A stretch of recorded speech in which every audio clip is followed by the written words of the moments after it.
And it was either like a guy who wanted to get in shape, a guy who was looking to, he got picked on and he wanted to get some respect and be able to take care of himself, or guys that were coming in that were like, I want to be a UFC fighter. And it was kind of like that tough training. Whereas now you probably have a whole generation of guys that are going, I can literally come in and make a career out of being a jiu-jitsu fighter. Like you see guys that are getting enough checks to live off of that they can actually train full time. So what type of diversity are you seeing, the type of people that are coming in? And are you seeing that whole new group that really wasn't around when you probably started or I started, because you couldn't really make a living just as a jiu-jitsu guy? Then everybody needed to get into MMA, which there wasn't really a lot of money for that either at that time.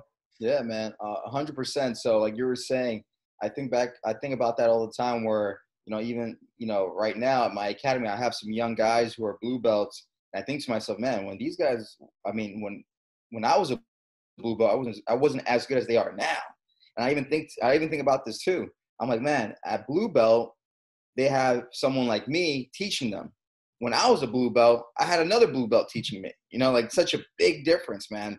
So I think it's natural that the blue belts now are much better than the blue belts 10, 15 years ago. That's the way it should be, right? That's a good sign in my opinion. It's a sign of progress that the sport is evolving for the better and leveling up.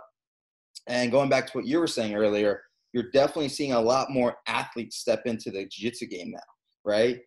Where I remember when I first started training, most of the guys training were either just guys who were police officers, right, here and there, or guys who wanted to fight in the UFC, MMA guys who were a little crazy, like, yeah, I want to fight in the cage, So that was pretty much the crowd then. But now you got athletes, like real athletes. Like, for example, Mahamed Aly. Mahamed Aly is an athlete, man. Like, it's crazy.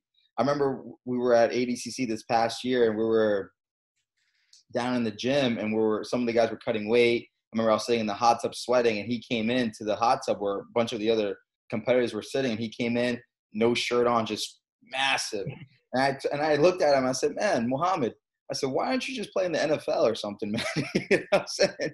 I've seen this guy do backflips and cartwheels like no other, and he's like 260. But you got, more real athletes coming into the game because, like you said, there's more of an opportunity for people to make money now, make a living.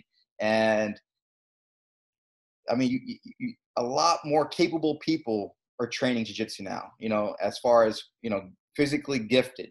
So it's exciting times, man. And I can only imagine what's going to be like in another 10, 15, 20 years. It's going to be a whole different level.